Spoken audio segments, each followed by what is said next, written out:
Hey everyone, it's time for another edition of Beaver Banter. Beaver Sports Talk lives here.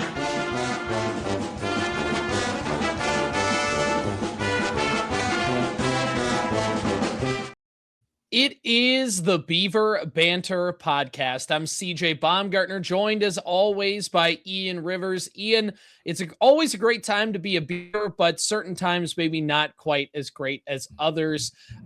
This is the Beaver Banter podcast presented by Bemidji State Alumni and Foundation. Ian, it's cold on campus. It's picturesque when you look at winter in Bemidji. It's great. Love the campus. Unfortunately, things are kind of feeling a little ice cold on the athletic front since the new year. Yeah, it's been a rough 2026 thus far for BSU team sports at the very least. I think just 2-22 as a whole between men's and women's basketball and ice hockey. So better days are certain to come for sure. That's the good news. It can't really get worse than it's gone, and it's been a number of things across all of those sports. It's been a little bit of bad luck. It's been a little bit of, everything, and it's all culminating, unfortunately, after the long winter break, which makes it just feel a little bit worse. I think like things similar to this, maybe not to this extent, have happened in the past before, but maybe it didn't come right off of the back of, oh, we don't have anything to watch for a month now. And the teams are finally back. And then you go on 6-game losing streaks and it's like, but we haven't won since November. And it feels a lot worse, but we'll dive into all of that today and more. Exactly. On this podcast, we'll talk about the men's hockey team and their struggles. We'll talk about a really cool opportunity for women's hockey coming up this weekend. Also, women's basketball hanging tough in the NSIC North race, and just some heartbreakers for men's basketball, and a little bit of track and field and tennis coming up around the horizon. So a ton of stuff happening. Ian, before we get started, I do want to thank our sponsors of the show. It is the Bemidji State Alumni and Foundation. They got some big events coming up in February, so just be on the lookout for that. But once a Beaver, always a Beaver. Bemidji State Alumni and Foundation is here to keep that green and white pride going strong for its 50,000 graduates around the world. From scholarships that open doors for students to events that bring BSU alumni and friends together, you can get connected, give back, and leave a legacy at Bemidji State. Whether you're a proud BSU grad, a local supporter, or just love cheering on the Beavers, come be a part of the action at bsualumni.org. That's bsualumni.org. Bemidji State Alumni and Foundation, proud supporters of the Beaver Banter podcast. Okay, Ian, we try and look to men's hockey over the weekend, and we talk about, hey, this is your chance to kind of at least get back up on your feet. You have the home crowd in front of you at the Sanford Center, trying to get some momentum going. And Ian, I just look at this team and keep saying this is the weekend they're going to turn it around. Well, okay, not this one, but this is the weekend that they're going to turn it around. Okay, not quite yet. This is the weekend that they're going to turn it around. And just, again, another case on Friday night. Let's just focus on Friday night's game for a second. Friday night's game, Ian, it's just a simple case of what's plagued BSU, which is getting down by a goal or two immediately in the first period and having to play catch up the entire game and not being able to come from behind. I think you're thinking of Saturday night's game. Case. Yeah. Friday, Saturday, for the better or worse, like they came out swinging pretty hard. And it was just unfortunate that it's another case of, I don't really care how hard you play. You got to put the puck in the net, man. Like it stunk. They did. They played really well in the first period, I thought. But they went 0 for 2 on the power play. And that was, another talking point this weekend where the Beavers just couldn't get their foot on the gas, on the power play, on offense in general, 2 goals on the weekend. And it felt like at multiple points this weekend when it rained, it poured for the Beavers. And that's kind of what it is for the course of 2026 so far. But they were playing well up until the 5-minute mark of the second period, halfway through the game. And then They allow a power play goal of their own. Ben Duran gets a power play goal, and then a minute and 11 seconds later, Maxwell Martin scores to make it 2-0. And it's just like, that's such a backbreaking thing, especially for a team that's been struggling to find a lot of offense so far in 2026. Max Vig gets a goal in the third period, just 7 minutes in. So you got 13 minutes to try to make up that deficit. And they had some good looks. They had chances. It just didn't amount to anything yet again. And then Ben Duran scores his second of the game with an empty netter that looked really ugly. I mean, we all kind of were watching. I think the Beavers had a chance with over 2 minutes to go. They had an offensive zone faceoff, I believe. Or maybe it was like a minute and 30 seconds. I don't remember exactly what it was. Yeah. But there was like a decent amount of time to, like, if you win the faceoff, you can control the zone, get 3 to 5 good shot attempts, at Colmore and net. And I don't think they possessed the puck for more than 3 seconds in the offensive zone for the entirety of the rest of the game. And then it was just a comedy of errors leading to the empty net goal. It was like, again, an amalgamation of everything that's been wrong with the team so far this season. Or I'm sorry, this second half of 2026 so far. It stunk, and you lose your 5th in a row. Not the way you want it to happen. It just stunk. And then you're going into Saturday, and I'm kind of telling myself, like, we have 9 games left, I believe, going into Saturday night on the season. Like, home ice really is hanging in the balance here. Like, we kind of need to pull ourselves back up and get into this race. And again, you're right, CJ. You played pretty solid for the first 7 or 8 minutes, and then again, it's the same thing. 2 goals in the space of a minute, and you're down 2-0. It's really tough, and then you weather the storm and you're trying to fight back into the game, and then the same thing happens in the second period. 2 goals in the space of a minute, and you're down 4-0. Kasper Magnuson gets a goal on the power play in the third period to make it 4-1. But again, it's 4-1 at that point. The power play goal is not doing you any good at that point. So again, BSU just 1 for 6 on the power play. Again, we talked about this. I mean, Bowling Green takes a ton of penalties, and you still were not able to capitalize. 1 for 6 on Saturday night, and I believe 0 for 4. Yep. So 1 for 10, 10%.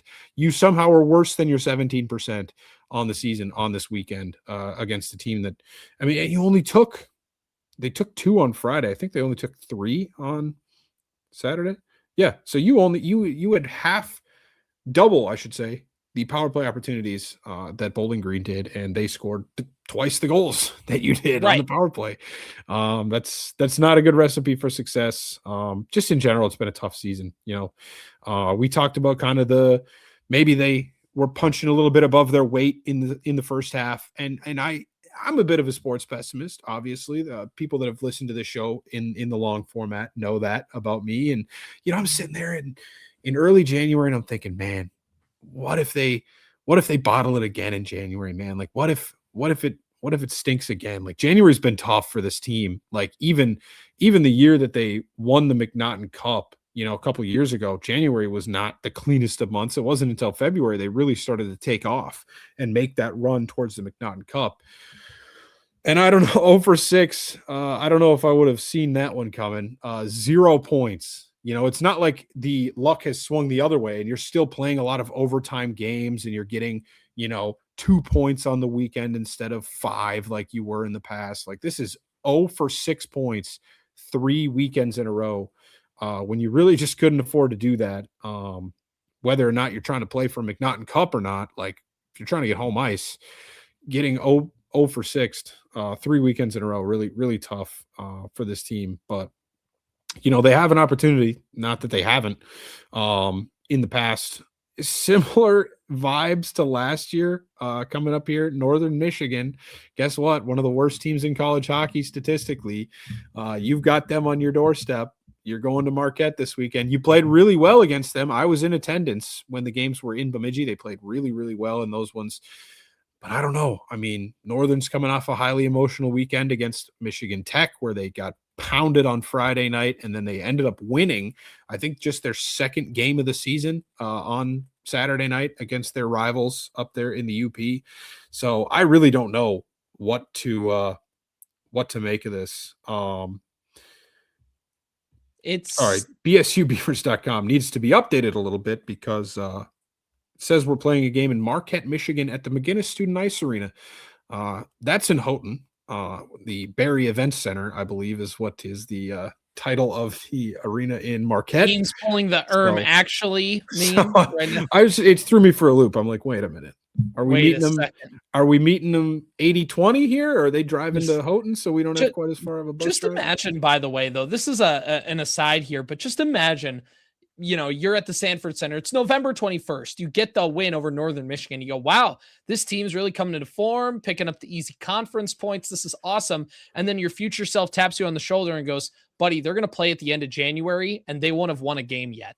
Like, this is the last time they are going to win a game until they play each other again. We hope. Like, you're sitting there in late November. It's like they're going to, by the time they play each other again, 2 months later, they are not going to have won a game in that span. And that's crazy. It's frustrating. And it's, just part of the larger conversation we've been having. And this is kind of the thing of, with this weekend against Northern Michigan. And then I kind of want to talk about just something broader here with men's hockey, but with Northern Michigan coming up, Ian, I mean, I know they're playing a little bit better hockey. And I know that, there's if you look at the CCHA standings, Lake Superior State is weirdly, it's the objects in the mirror closer than they appear meme. Like, that's where we're at right now. How concerned should we be? How much faith do we have in Bemidji State to, a sweep would be awesome and probably necessary to hang above water, but to even just get a split, how are we feeling? What needs to happen? I feel pretty good in their ability to get a split this weekend. I don't think that they're going to get 0-for-6 like they did last year against Northern Michigan at home. I don't think that that's going to happen. Northern Michigan, for all it's worth, like, they're below Ferris in the standings, but like, I think Ferris is a worse team than Northern Michigan is. Like, they have a really good goaltender that's been playing pretty well, regardless of the record of the team. I am a little worried. Like, yes, 6 points do feel necessary. Like, if you get 0-for-6, I truly am like, the Beaver Banter podcast might have to shut down. It's like, dude, I don't know. Like, are we going to make the playoffs? Because that's given Northern Michigan, like, there's probably not enough time because we're at like, what, 25 points so far this season? Like, they're at 8. So I just don't think there's enough time for them to make up enough ground that we'd actually miss the playoffs. But yeah, I mean, if you want to at least stay at 6 and have a chance to fight for that home ice, this is a really big stretch of 2 weeks here. Northern Michigan, Ferris State, these are the punching bags at the bottom of the conference. You have to take care of business. You have to get, like, realistically 12 points from these weekends because, what are you going to do? Turn around and play Minnesota State, who is struggling as well. We'll see what that looks like 3 weeks from now when we get there. And then you end the season with St. Thomas, who just mollywopped you, a couple of weeks ago when you played them in St. Paul. You're going to need all the points you can get if you want to have a chance at turning this into home ice towards the end of the season, and just hope that some of those teams above you kind of cannibalize themselves in the way. But yeah, just offensively has been the biggest thing. And I think that it's leading into the defense. Like, this team has scored 10 goals in 2026. They scored like 14 their opening weekend of the year against Alaska Anchorage. And I realize that it's a very different situation playing Alaska Anchorage and playing 3 of the hottest teams in the CCHA right now. Like, regardless of how bad the Beavers have played over this stretch, these are 3 really good teams that they played. Like, these teams are red hot. Like, Michigan Tech came out of the break. They've been really good. Bowling Green and St. Thomas were already on a roll. Yes, you would have hoped to have taken more than 0 points from 6 games, but at the end of the day, it is a little less concerning. Like, this stretch of 6 games, if you got 0 points from it, would be a lot more alarming than the stretch that we just went through. With that being said, it's still disappointing for a team that, was again in December at some point, like after the Northern Michigan series. I was sitting in the arena, CJ, saying, wow, vibes are really high. We're in first place in the CCHA, and we haven't won a game since.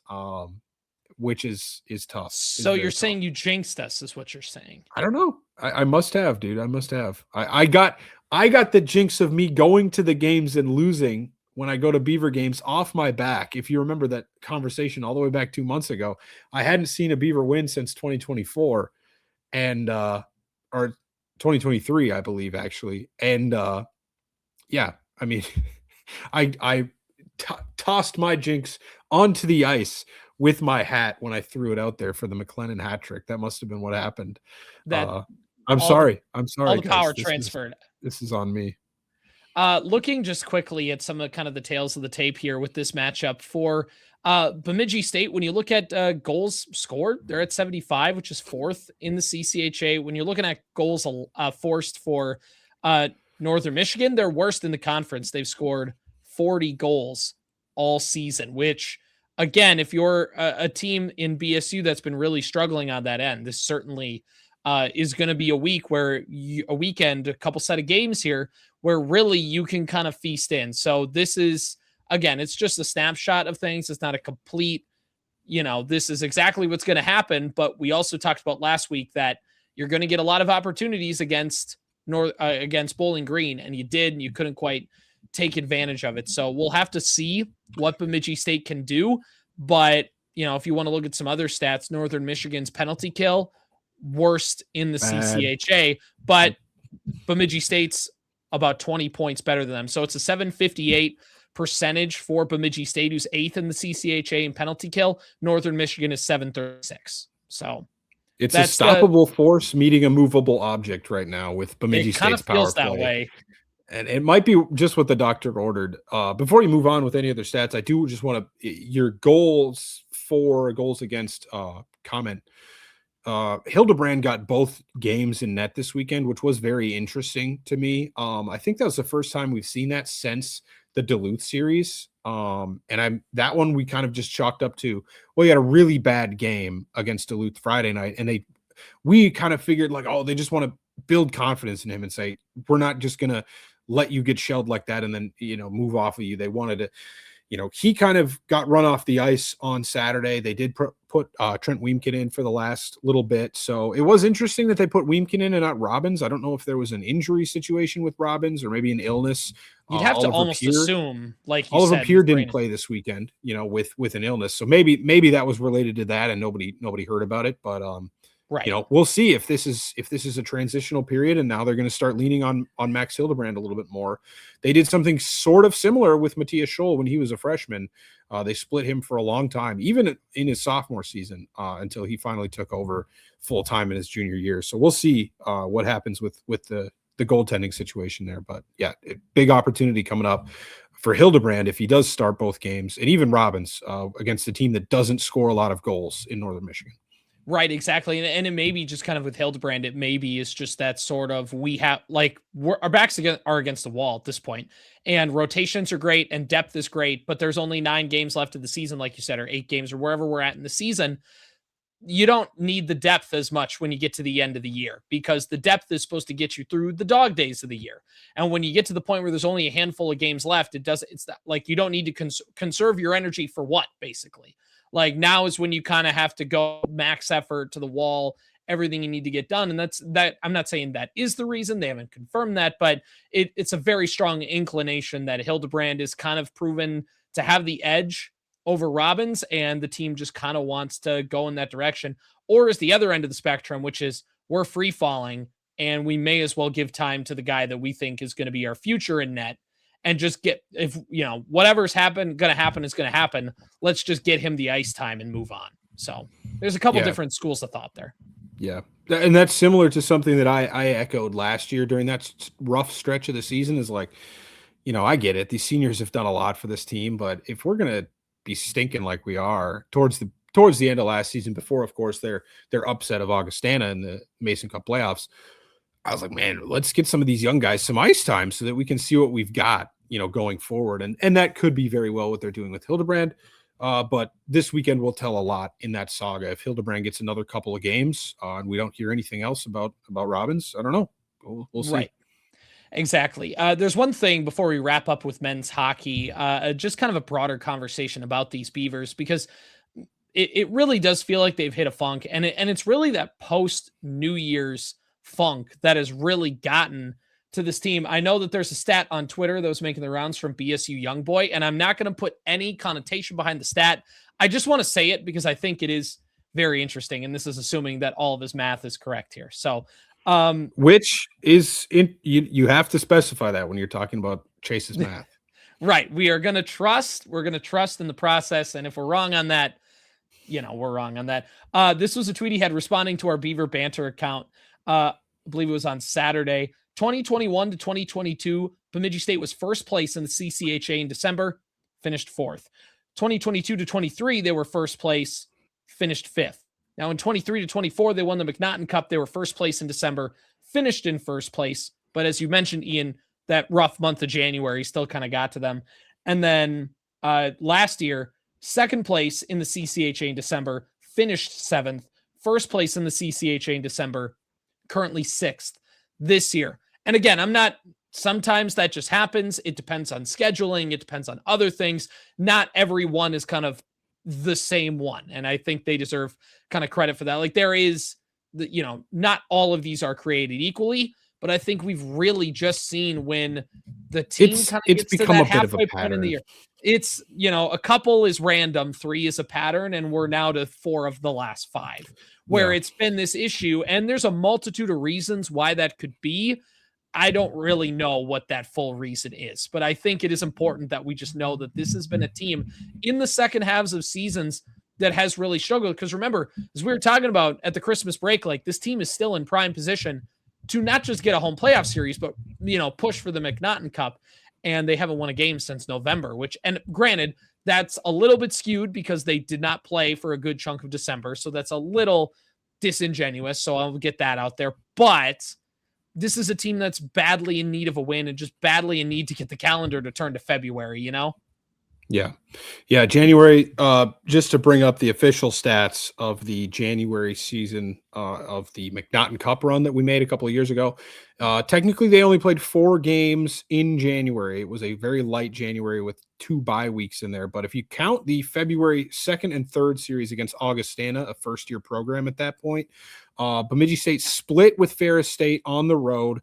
Kind of an ugly game on Saturday against a mediocre Ferris State team who ended up being the 8th seed. And that was at the time still dead last in the CCHA. Splitting on the road, or I'm sorry, not splitting, a loss and a tie with a shootout win. So getting 2 points out of 6 from Houghton against Michigan Tech, including a game where you gave up a goal where you would have won and you went to overtime and ended up winning a shootout against Tech, but you gave up goal in the last 30 seconds of the game. And then a split against Augustana. And to be fair, that series, it was cool to see Augustana come to the Sanford Center. It didn't matter for anything in the pairwise at that point. The Beavers were pretty much out of play there. They just needed to make a run.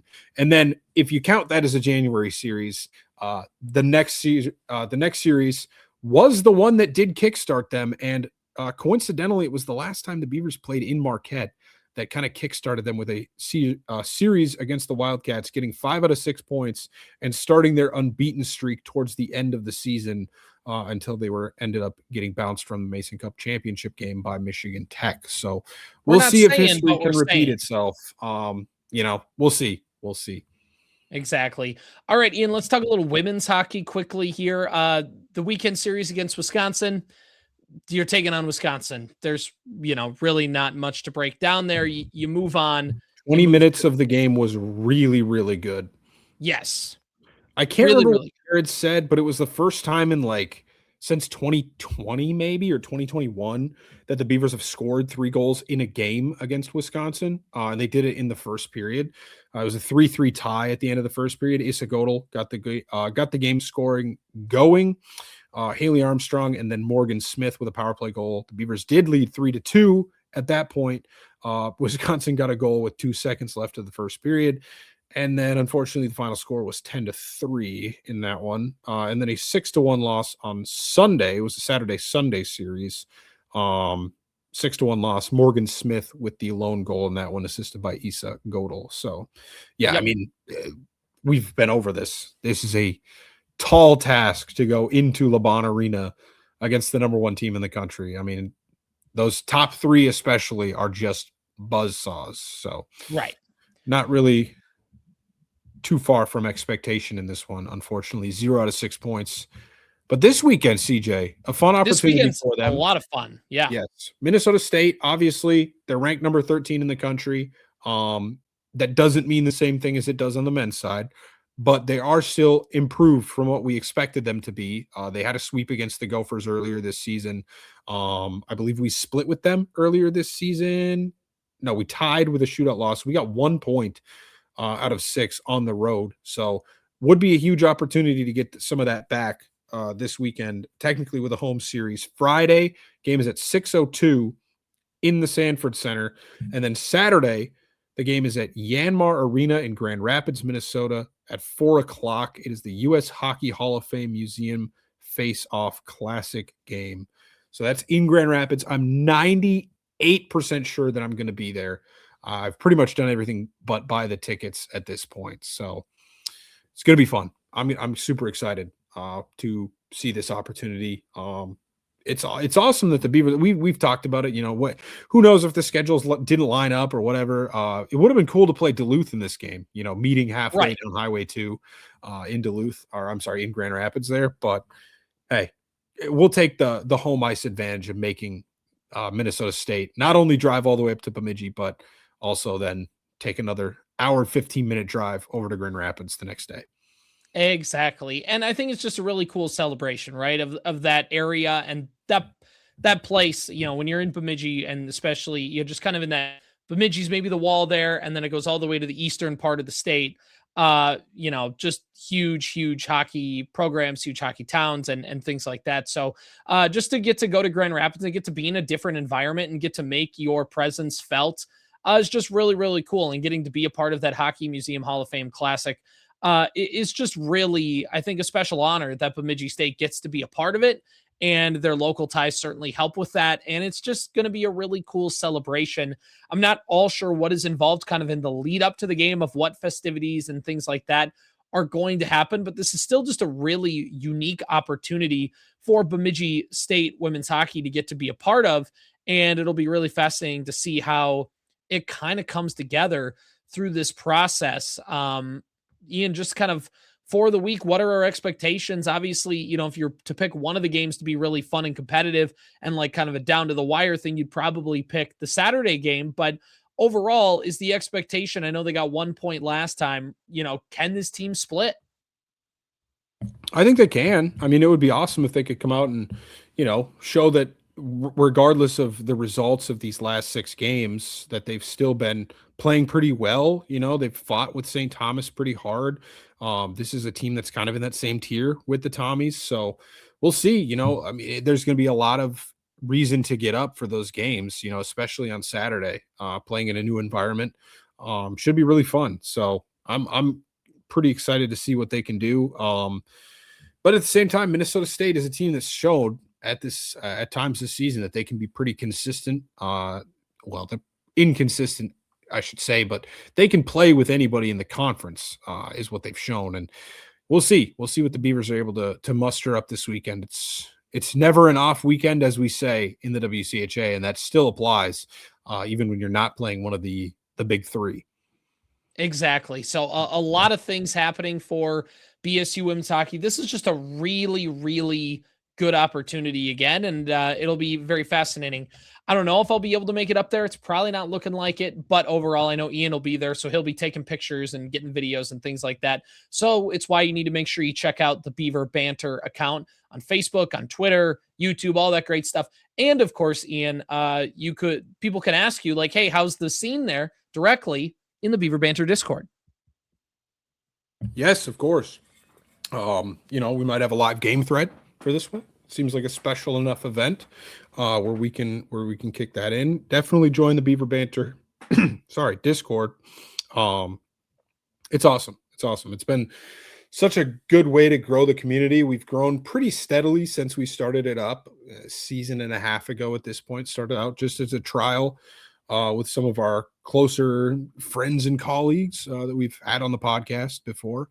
And then we opened it up to the public. It's been awesome. It's been steadily growing, and we definitely encourage more people to join in and join the conversation. We've had a lot of new faces in the live game threads this year. It's unfortunate that it's been now a little bit marred by this, skid here. And hopefully the team can pick it back up towards the end of the season now that we're approaching February again.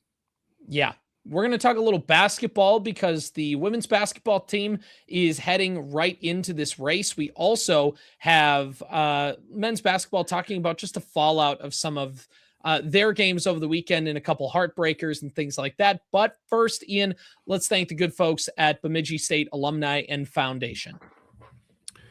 Do you want to be a part of the team behind the teams at Bemidji State? Join hundreds of dedicated fans when you donate to Beaver Athletics and help BSU pursue its next championship. Your gift can power your favorite program, establish a scholarship for a student athlete you get to meet, and so much more. Every dollar brings the Beavers closer to raising another trophy. You can add to the proud tradition of success at Bemidji State. So don't wait. Give today at bsualumni.org/Beavers. That's BSUALUMNI.org/BEAVERS.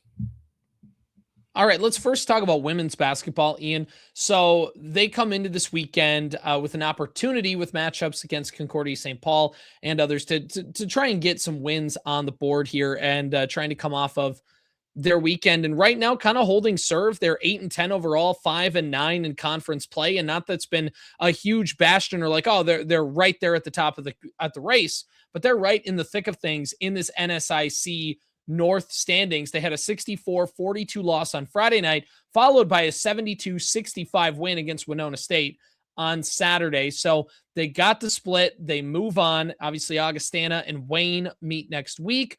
But just kind of let's go to Friday's game and look at that 64-42 loss for the women's basketball team.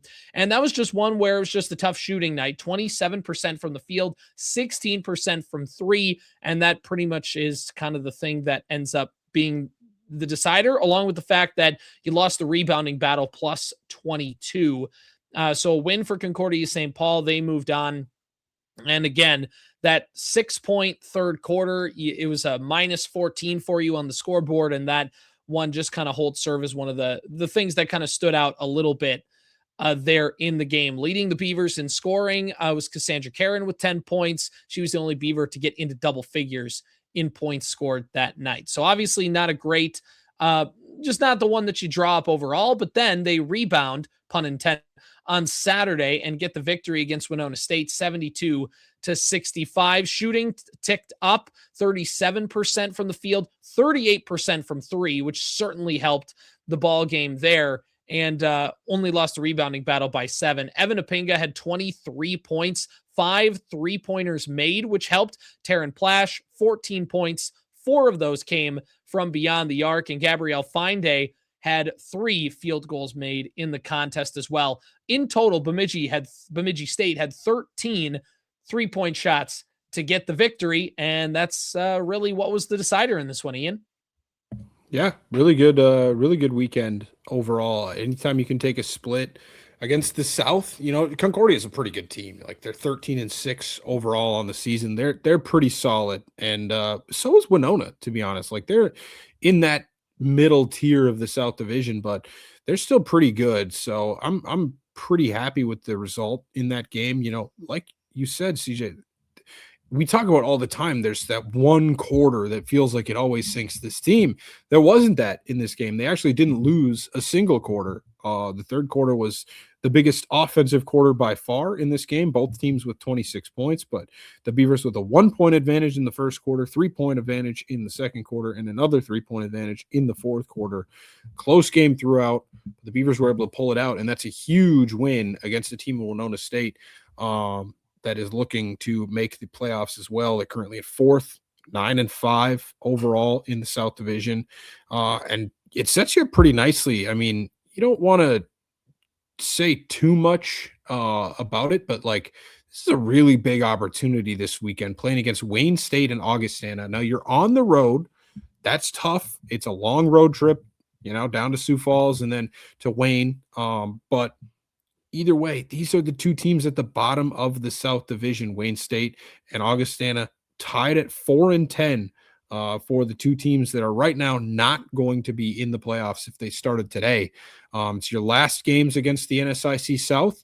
I think it's a huge opportunity for this team to go 4-4, I believe, against the South Division this year, and really put themselves in a decent position. You look at the North standings.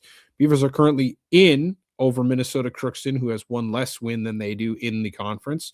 But it's a really tight race, between 4 and 7 right now. Jamestown, kind of the one team down below that's kind of lagging behind. Minnesota, Duluth, and UMary have pulled away in the standings.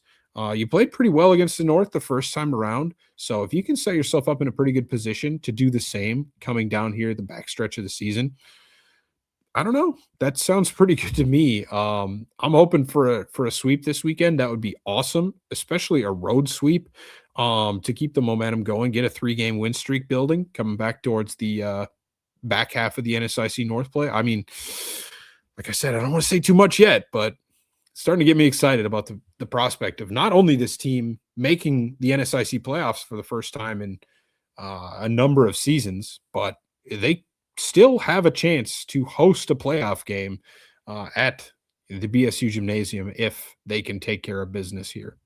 Right, exactly. And obviously it's NSIC South road trip, which is, that's a lot of miles to drive all the way down to Wayne and have to come all the way back. And you got to go to Sioux Falls.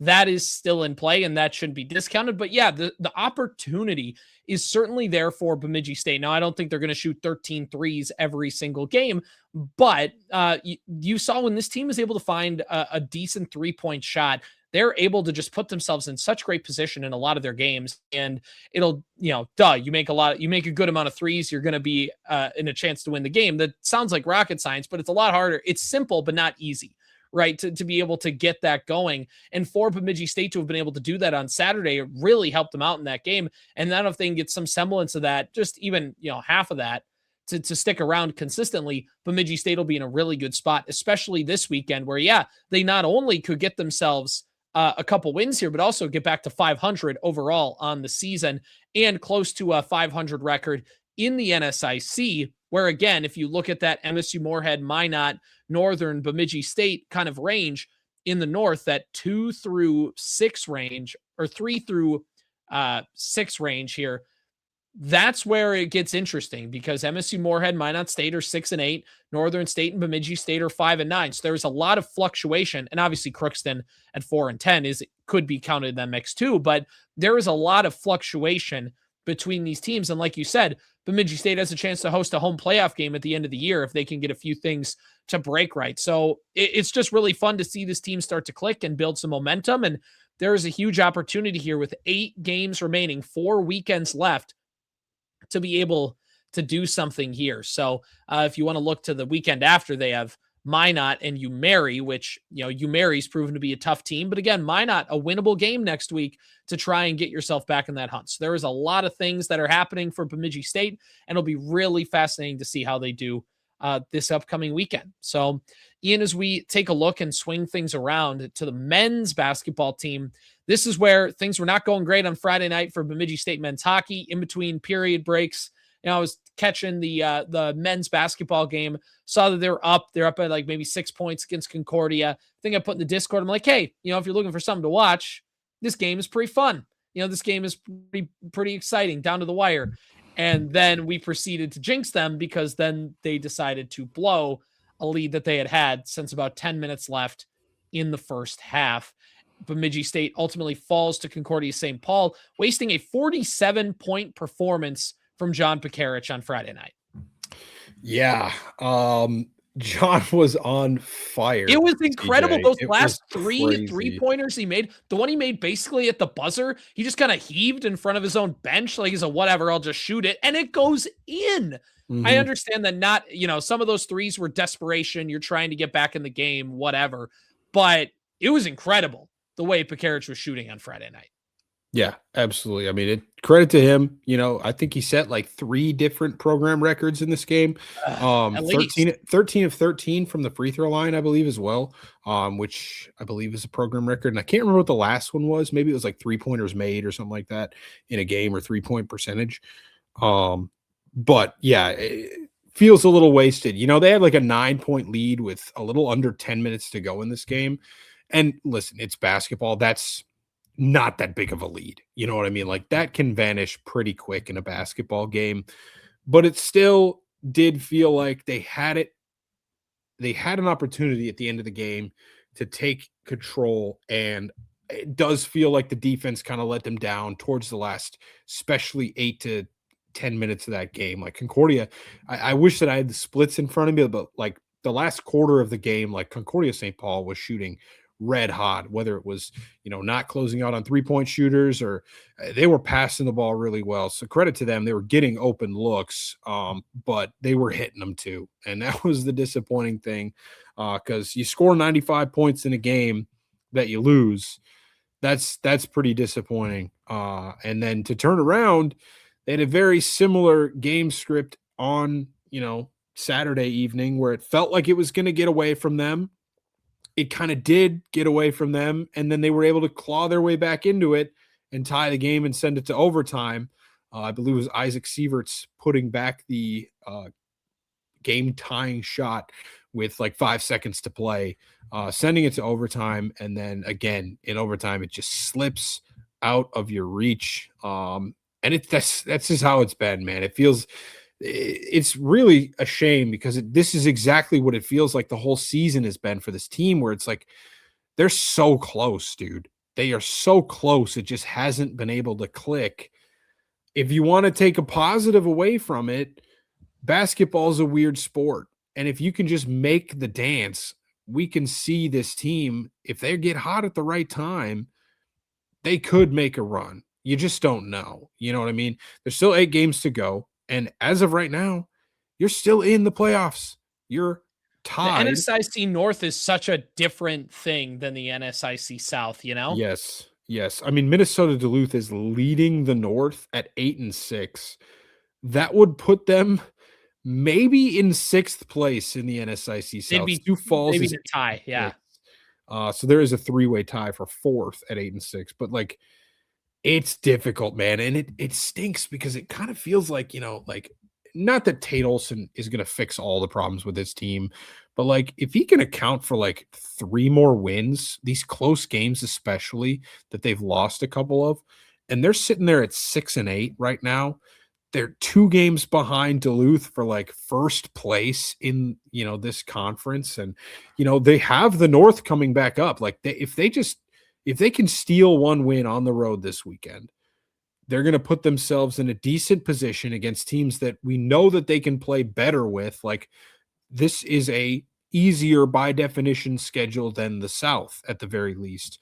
And guess what? The one team you don't have to play again, this goes for the women's side too, is Duluth, who's in 1st place in both men's and women's in the North. So you've got all those teams in the 2nd through 8th place that you still get to play. Their opportunities in front of this team to get hot, and hell, they still could improve their seeding. They probably wouldn't be able to catch up and get a home playoff game for the 1st round. Northern State and Jamestown and MSU Moorhead, for that matter, all 7-7. That's 4 games you'd have to make up, and there's only 8 games left. Not impossible, but you'd probably have to sweep this weekend if you even want to start to have that conversation. We'll see. I think this team can do that, but we haven't seen over the last month or so that they've been able to stay that consistent.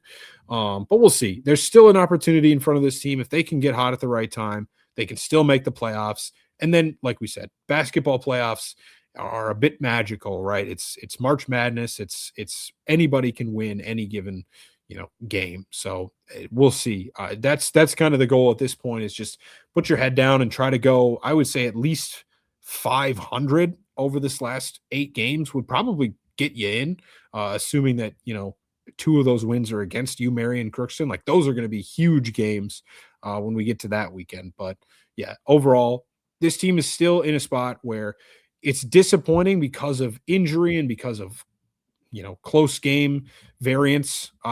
They're less than they want to be, but I do still think that the talent is there. Obviously, John Pekarich can play like a superhuman at any given time. They shot pretty well from three, I thought, this weekend. Defensively, it's got to come around a little bit, but at the end of the day, I still have confidence that this team can make the NSIC tournament. And then, I don't know, I kind of think, especially if you're playing a team in the NSIC North in that first round, anything can happen. You might get to, back to the Pentagon. Exactly. A lot of things can happen. And offensively, prepare to see a lot of fireworks this week.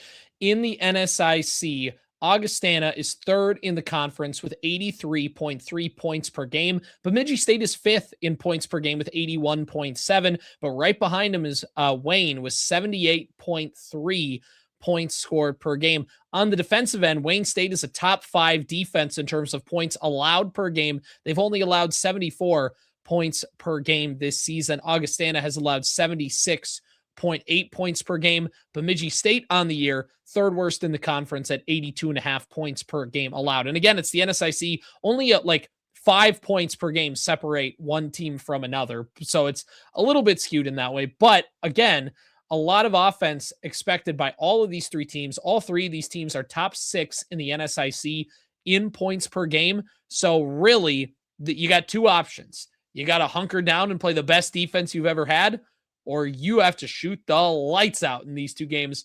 And I feel like the second one feels more probable just based on how this season has been going than the first one. But hey, I think that they can do it.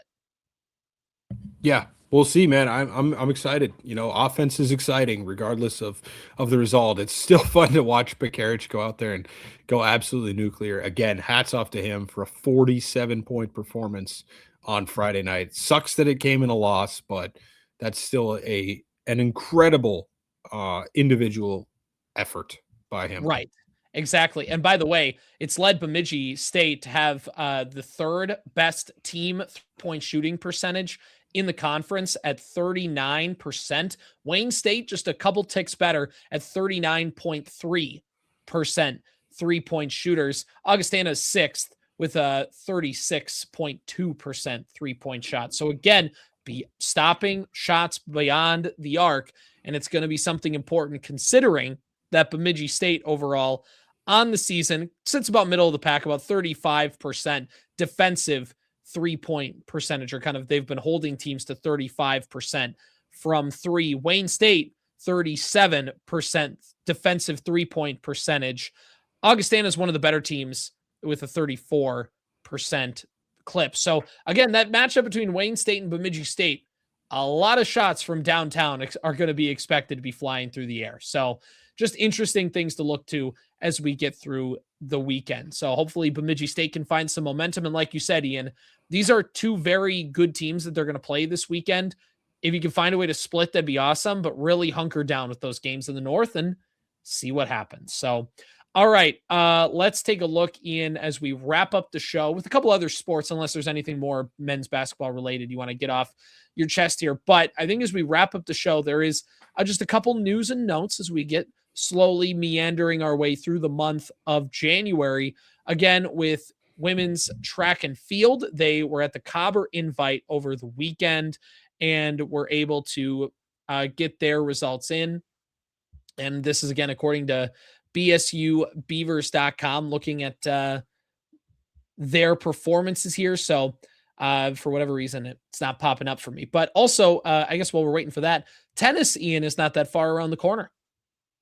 Yeah, 3 days away from the start of the tennis season. They have 2 matches this week. Saturday, both games, January 31st, both in Duluth. They play Minnesota Duluth at noon, and then they have a match against the College of St. Scholastica at 3 p.m. Both of those, again, in Duluth. They're not back in Bemidji for a while until the end of February. Most of their games either in Grand Forks or in Duluth up until the end of February. All right. By the way, back to track and field, just some field event news from Saturday. Hannah Baker grabbed her first collegiate event win in the women's weight throw at a distance of 15.94 meters. It was another personal best and landed her name in the NCAA Division II rankings for the event for the second week in a row. With this throw taking 69th. Her longest throw landed over 1.3 meters farther than the second place finisher, which is a really nice achievement for her. Joining Baker in the top 5 were Ellie Betcher at number 4 and Kate Martin at number 5. Trista Bilden led the Beavers in shot put, finishing third with a throw of 12.12 meters and one spot ahead of freshman teammate Kate Martin in fourth with a distance of 11.2. Allison Levine had a personal best of 1.56 meters in the high jump, which was second.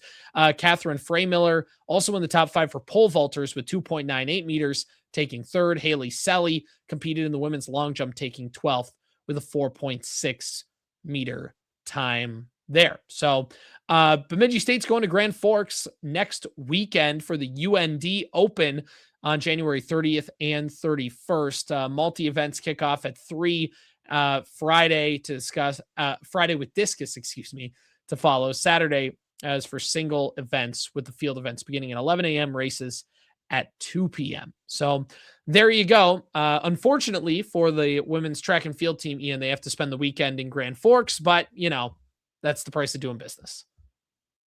Yeah, that's a rough one, but yeah. Ugh. Yeah, don't even want to think about it. Better you than I, women's track and field team. Yeah, you guys are better than us for wanting to spend your weekend there. So, all right. I think that about wraps up the show, Ian. I think this is a good time to tease that we got some special stuff coming up in the next couple episodes. So be sure to be paying attention to some of the things we have coming up. We're really excited about some of these events that we're planning, some of the people we're scheduling to come on the show in the recent weeks, because by now you've probably gotten sick of me and Ian talking. So we're trying to shake things up. We got a few guests lined up in the next few weeks that you're going to want to stay tuned for. But other than that, Ian, anything else Bemidji State Beaver related, or just kind of any of your thoughts about going up to Grand Rapids on Saturday? I'm excited. It's been a while. It's an area I'm familiar with. My grandparents live there, so I'll probably pay them a visit while I'm in town, but it's been a minute since I've been up there, and I'm excited to get back. That's actually a big reason that I even chose to go to Bemidji State, because I was so comfortable with Minnesota's Northwoods, and I like the vibe up there a lot. So Grand Rapids is a cool town. Yeah. Lot of love to Grand Rapids. When I worked in Duluth, only went there a couple times, but again, anytime I went there was always just a really fun change of pace to get to go out there. And it's not a one-to-one comparison, but just kind of in size and kind of where you're all out on an island on Highway 2 a little bit. It's a lot of similarities to Bemidji in a way, Mm-hmm. Yeah, it definitely has the feel of like, it's more of the college, like that. I think that's the biggest difference, is that Bemidji feels like more of a college town than Grand Rapids. But yeah, it Right. definitely is. Like, if you get off of the Highway 2 drag, like if you don't leave Highway 2 and you just drive through, you're like, all right, what the hell are these guys talking about? But yeah, if you get off Highway 2 and actually go deeper into town, it's definitely a little bit more of an appropriate, something more appropriate, like CJ just said, to compare the two towns. Yeah, exactly. I remember when I worked there, it was, or when I worked in Duluth, I had to do a story. It was the middle of COVID, and they're just like, yeah, go to Grand Rapids, do a story just on how things are going there. You're talking, remember interviewing, talking with people at the hospital, and how they're handling things and whatnot, obviously. And then I also remember they're like, since you're in town, you should go talk to a couple businesses. And I was like, okay, that's fine. You just try showing up with a news camera into somebody's restaurant in the middle of COVID and being like, do you want to be on the news? Which is great, because a lot of people are like, no, man, I just want to be left alone. And you're like, yeah, that's fair. It's the understandable have a good day meme. Yes. With like a ton of different businesses. But did you go to the Red Willow, CJ? I did not. Where is that at? It's out by the airport. It's like it's got furniture and that sort of thing, like a bunch of stuff, like art that you can put on your walls. Like my mom loves it. We go there every time we go up to Grand Rapids, even though I did not. yeah. So that interesting. I'll make a note of that. No, I was at this one of the, it was like a pizza place. It was great. Talked with the owner, talked with the stuff. It was good. And then the other one was this bistro. And again, I don't know if any of these businesses are still open or if they're bigger, smaller. I don't know. I haven't been there in like 6 years now, which is crazy. But I remember talking with this one owner of a business who was a small business owner operating a restaurant during a pandemic, but her full-time job was she was like a teacher for kids with special needs. And I was like, I think I got to give you like a medal of freedom. You are doing like the tough, like just the jobs that require a lot of commitment. And you were like signing up for double duty. Like like that's pretty awesome. So mad respect to the people in Grand Rapids is basically the way to put a bow on this. So anyway, you get any closer going east to Duluth, you're done. You start to enter into that Duluthian territory. Yes. But no, Grand Rapids is cool. We accept them in the Bemidji metropolitan area, not Duluth, right? Right. Exactly. Surely Duluth won't claim them for themselves, but we will. We will take you in. So Grand Rapids, congratulations. So you get closer to Cromwell, shutting you down. So all right, that's going to do it. Beaver Banter Podcast. I'm CJ Baumgartner. There's Ian Rivers. Thanks for joining us. We'll see you next week.